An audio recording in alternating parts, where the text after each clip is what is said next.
Hello and welcome. This is something new I'm trying, and on be fuck. Hello and welcome. This is something new I'm trying here. I'm calling it Demystified, where I take a track, a song I've made, and break it down and see people's reactions, I guess. Get feedback, see what special sauce was used in this song's creation. What we have here is my song Tribe Migration. The main idea and focus behind the song was this right here, this recording. It's the recording of an extinct bird called the kauai. Kauai.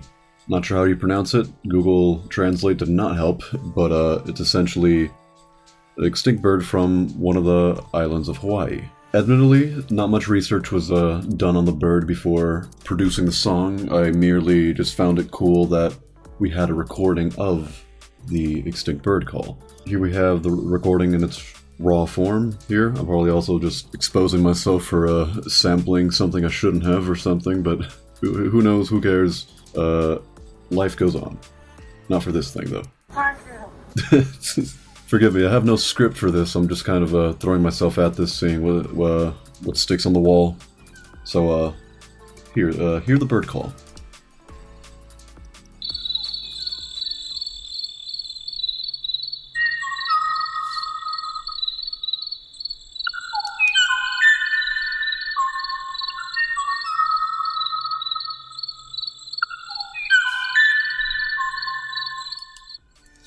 Kind of repeats after that, you know. I mean, all birds really do that, is repeat a certain phrase. They say that the silence between those beats, though,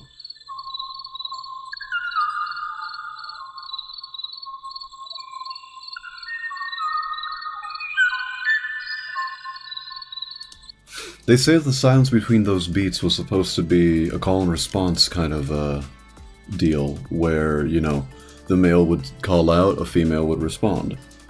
And it's very sad that the only response you hear is the reflecting echoes in the vast rainforest. So taking that bitter kind of approach to the song, to the vibe here, we have Tribe Migration, where the tribe in question here has migrated to the great beyond. You know, they're no longer here. They're not here with us anymore. Poor little bird. So taking the bird call here,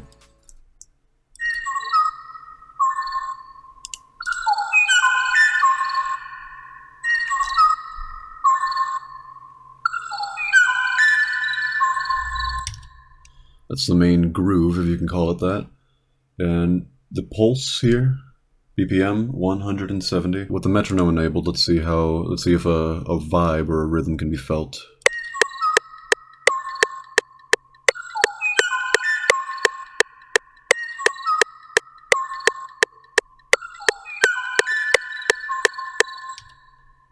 Pretty standard drum and bass rhythm slash BPM.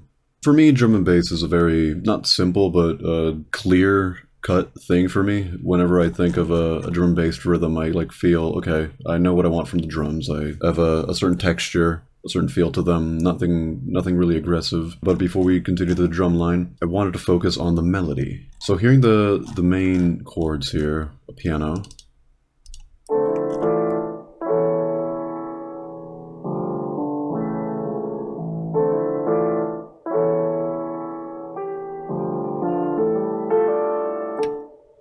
very jazzy, kind of, I don't want to say discordant, but non-resolving tension in these chords right here. I don't know how to really call it. There's probably names for all of these things, but admittedly, I did not pass further than Music Theory 2. In my defense, that was during this was in college during the peak pandemic, so we were doing classes over Zoom.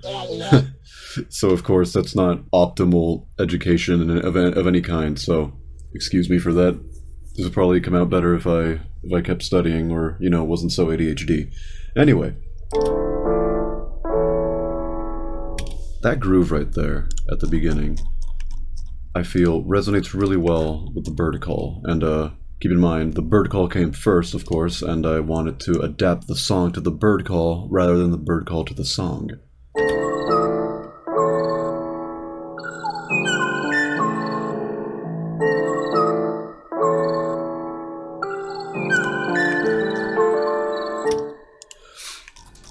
That's, you can call it the main focus, kind of the entire song.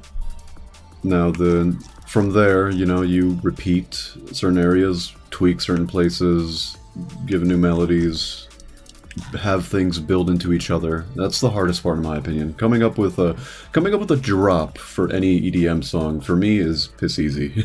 Very simple, kind of, it's nothing, really. The hardest part is making context that leads into the drop and after. What comes before and what comes after the drop is, for me, what's hardest. I probably think I find it so hard to do that because whenever I listen to music, I notice that there's times where I just skip to the drop of any EDM song, and that it's my little dopamine for the moment. That's probably messed me up in the long run, so I need to try to listen to songs in completion more. But anyway, into the drum line, the main drum line here. Let's actually play the whole thing here together with a little bit of the few bars before the drop here.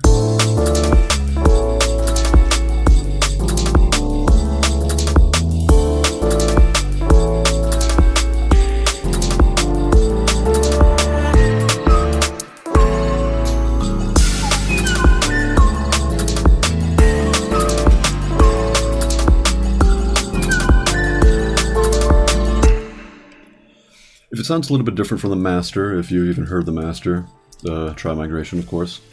That is because it's not mastered here. It's the raw, everything in the playlist in the studio. The master would be inserted into here and messed with here. Here's my little secret sauce mastering. Basic cutting at the, you know, very low, very high, splitting mid sides, tweaking them respectively. They say it's best to have no sub bass in the stereo field, or keep it to a minimum. Into this thing. Now, if that seems atrocious, I'm sorry. Right, I'm basically exposing myself, you know, got a little bit of imposter syndrome, thinking, yep, this is what I do for my master, no wonder they all sound overly compressed and whatever, but enough self-deprecation here. This isn't about mastering, this is just about the philosophy of the song itself. Anyway, drums.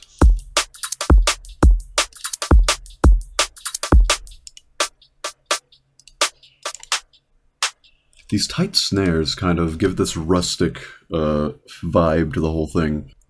I feel the song would be completely different with something like a trashy kind of 909 snare, you know, a basic example, but like that kind of airy instead of a click, you know. Not this exact snare, obviously, but more that vibe. Definitely more kind of festival, very big room kind of stuff, huge sound. This is, I feel, more intimate. So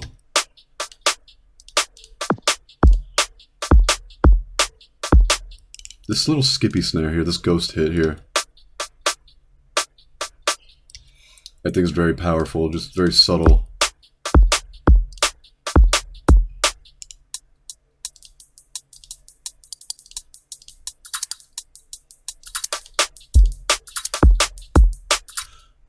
Clicky kick here. Cut the low end, followed by the low end of this kick here. All sound good eyes because I'm trash. All that going into something I'm doing that I call parallel compression. Well, not I call, but it's a proper technique. Take a signal or a group of signals and hammer them into one track, one channel, and then compress the hell out of that channel with this OTT here. I don't know what I'm doing, so excuse that. From that, you blend it in with the raw and the compress, and it kind of gives it really brings out anything you do it to. So I like doing it to drums, and I like doing it to bass. You can do it to anything, but I think those are the most prominent things, especially for this genre of music. You know, it's drum and bass, of course. Starting from the beginning here. You take the main chords, kind of, and the main beats.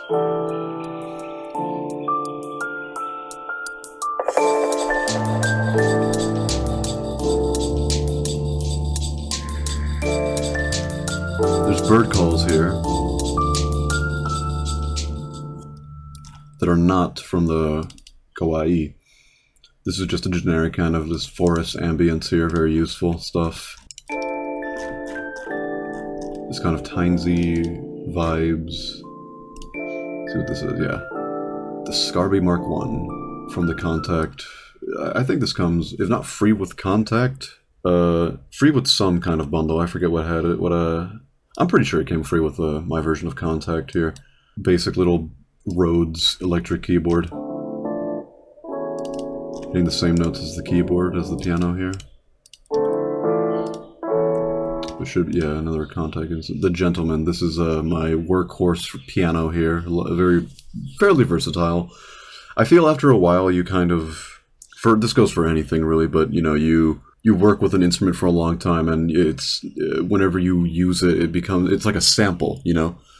Like the almond break is identifiable. I swear, I feel like in a fairly, you know, unprocessed piano signal, I can tell if it's like The Gentleman or not, you know, hearing like some SoundCloud guy's track and hearing just a raw Gentleman patch. Yeah, but that's mostly a me thing, I feel. The average listener won't be too keen on identifying what exact piano VST or whatever you're using. I have no idea what this is.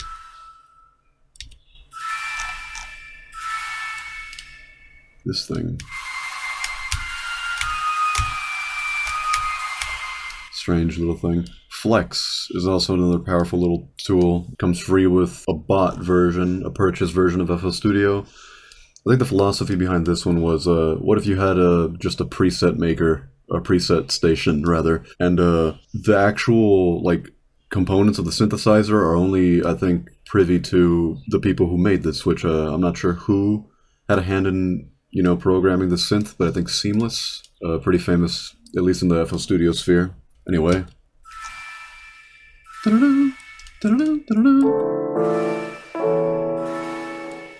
More kind of tension, not a lot of release. The bass, for instance, here. Most sub basses I have, what I do is thrash them with the blood overdrive here, distortion, but then cut the high end.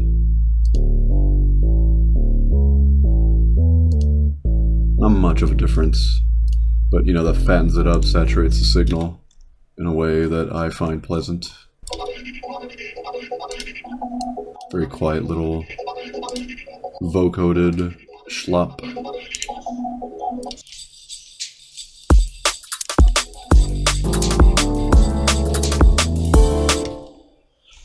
These little hits here. They're pitched down as well, yeah. Yeah, 3 and 2. Pitch a little bit down, a little bit up, and the main one. Fun little transitional sound effect.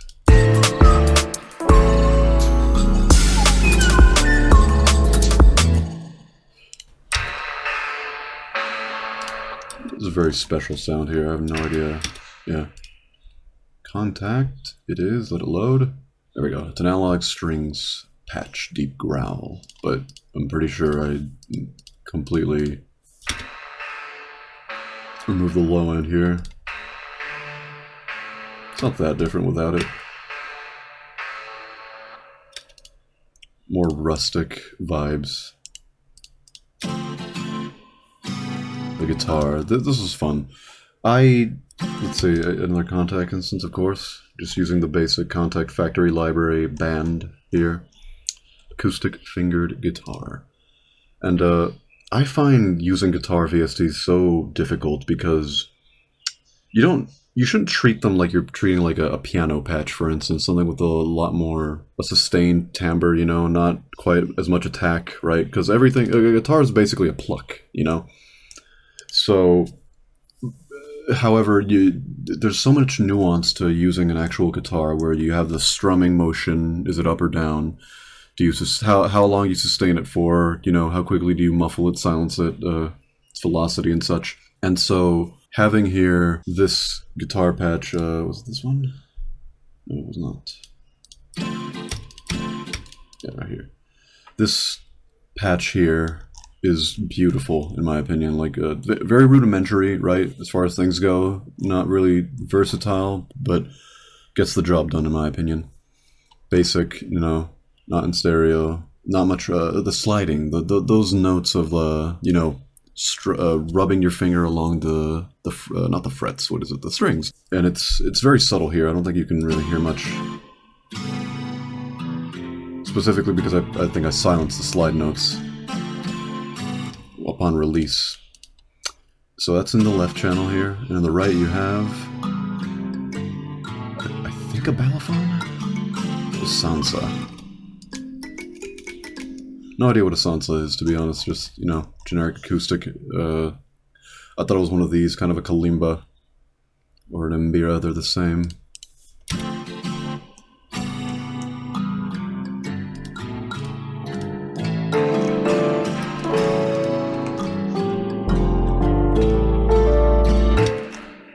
I should mention, I think the whole track itself is an A minor? I can't identify keys by ear.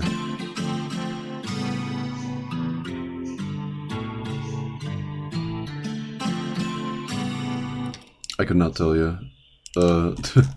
Normally I would look at some sample that I use, like this says F major, but okay.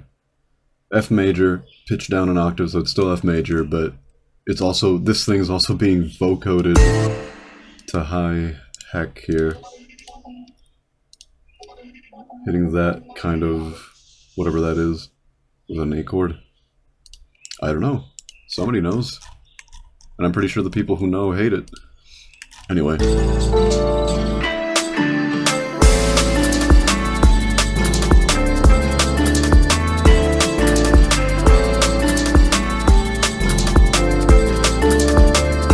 This rushing feeling with the hi-hats here. Of course we have... I swear this is like a little bit off key here, and I've tried tuning it genuinely, both in the... Here we have this thing. It's a... What is it? Serum preset by Echo Soundworks' Coda Pack, Purple Dove. And I think did I mute these? I mean, I did, but they never had anything going. They're like they're all the way down virtually. But yeah, just a little string instrument. Something's off about it, but it wasn't. I don't think it was bad enough to where. I think it adds character, honestly.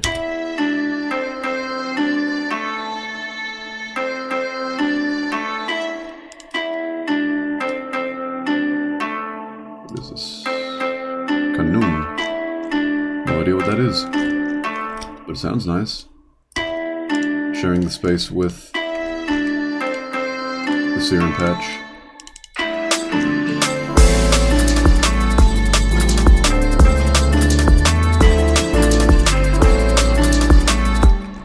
Continuing on. You bring back the bird call here.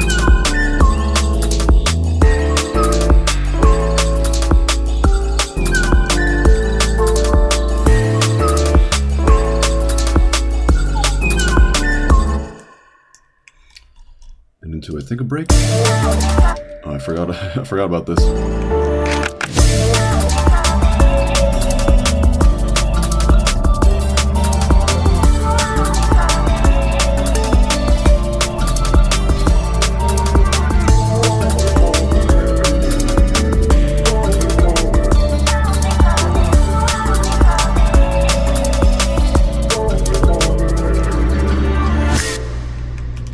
I remember having a lot of fun with this specific section here, with the guitar.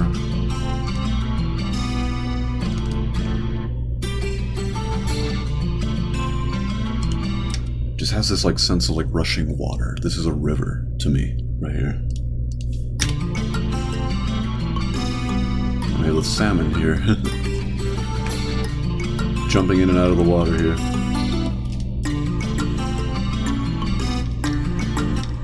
New instruments. Of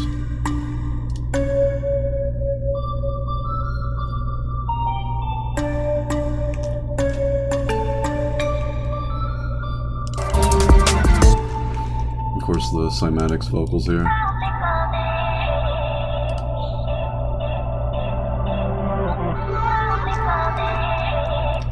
It's reversed. It is.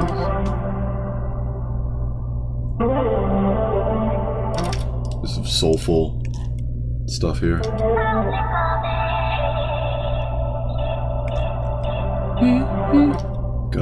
Turns into a polyrhythm though. Given that it's quiet and very spacious, you can't really feel it in pulses, you kind of just feel it as a pad or a bed of vocal sound here. Just barely. Knowing that it's there, you probably hear it more now. But yeah, second drop, second verse, same as the first, pretty similar.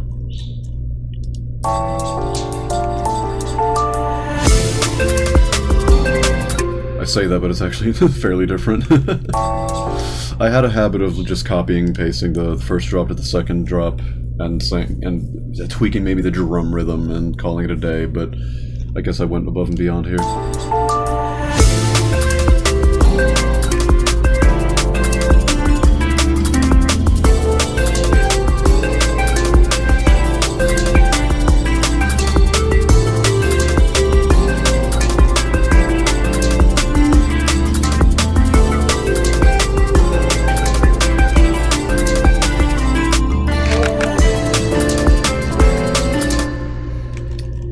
Very rushing, kind of sorrowful, melancholic tune here. Let's see what this thing is. Vital patch. By the way, this synth right here, it's free. Not even kidding. This powerful little three wavetable rather. Well, it's got oscillators. It's an oscillator and it uses wavetables. Beautiful thing. It's like Serum on crack, and then Serum decided to go on crack by doing the same thing here. Yeah, I got this through the Splice rent-to-own program, so that's a nifty little thing. But yeah, this thing's free. I'd say it's equally powerful, right? It doesn't take up so much. It doesn't take up that much CPU space or whatever. But yeah. Comes with a lot of presets too. Or rather, I think the synth is free, but the preset pack it came with costs like maybe a 20. Who knows?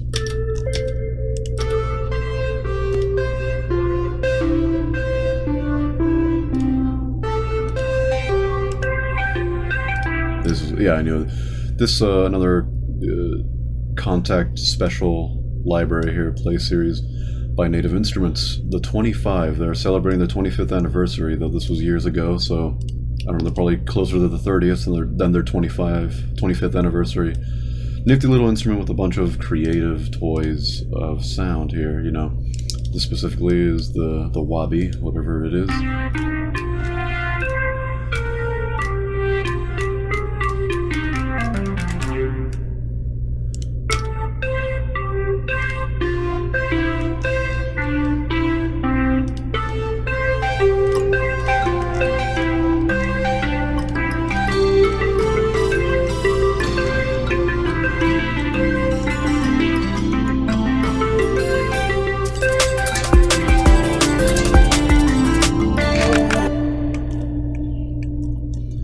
Second part of the drop here, same as the previous one, plus the addition of these very ghostly, spacious sign hits.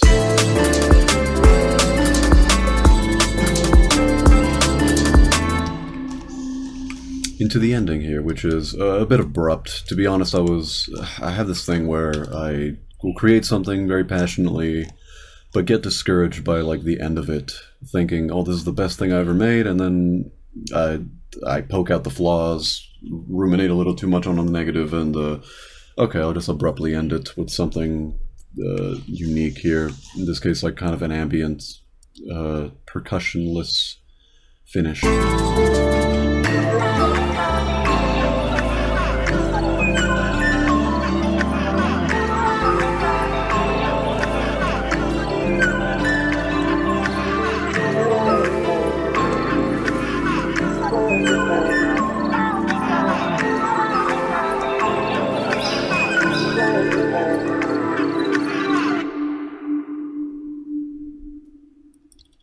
That's all she wrote. Hopefully that just gives you a little bit of insight of my creative process in some way.